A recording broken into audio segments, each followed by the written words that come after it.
A year and a half ago, my wife and I, we bought a new home, and we're real blessed. I mean, it's a beautiful home. We've got timber in the backyard with a fire pit, and it butts up against this beautiful nature preserve. My kids love seeing the deer and the animals. Now that we've been settled in for about a year and a half, there was a tree, of course, not in good condition, needed to come down. So I got out there on a Saturday morning and take a big swing, wham, I hit that tree, take a big chunk out of it. I take another swing, boom, take another one. And another one, of course, getting a really good workout, doing it the old school way with an axe.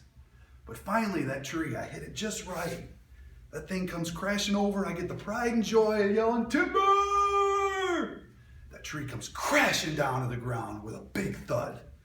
Of course, got a little bit of sweat on my back, life's okay, but it's time for a break after a good workout like that, so I go sit over on the stump. And I know we've probably all had those moments, those deja vu moments. As I'm sitting down on the stump, it brought me back to when I was seven years old.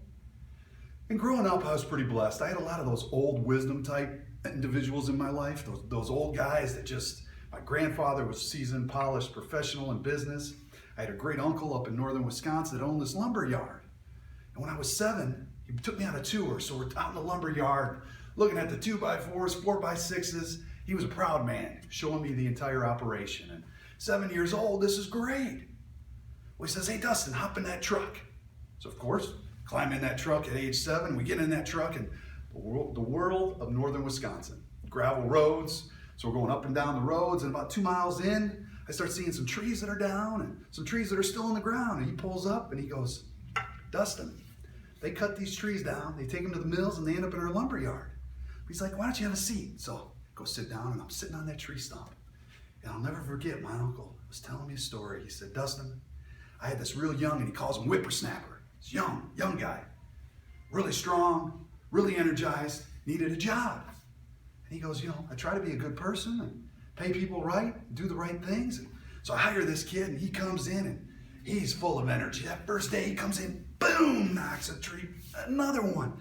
I mean, he is working his tail off. He comes in, he cuts down 18 trees in a day by hand, 18.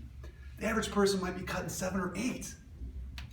So on Monday, he was all excited. My uncle patted him on the back, told him good job. He was a proud young man. So he comes in Tuesday, even more excited. He comes in there and he's swinging that axe, trying to cut down trees. And he got to yell the word timber, but he only did it 15 times.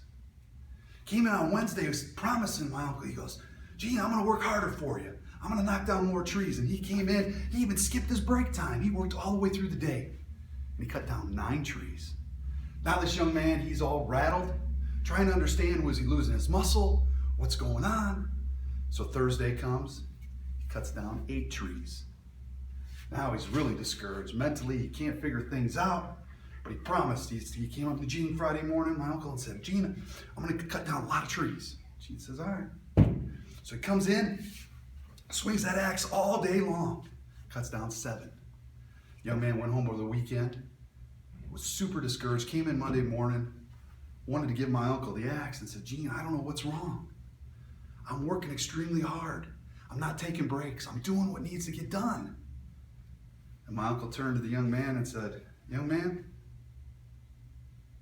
what are you doing to sharpen the axe? He goes, sharpen the axe?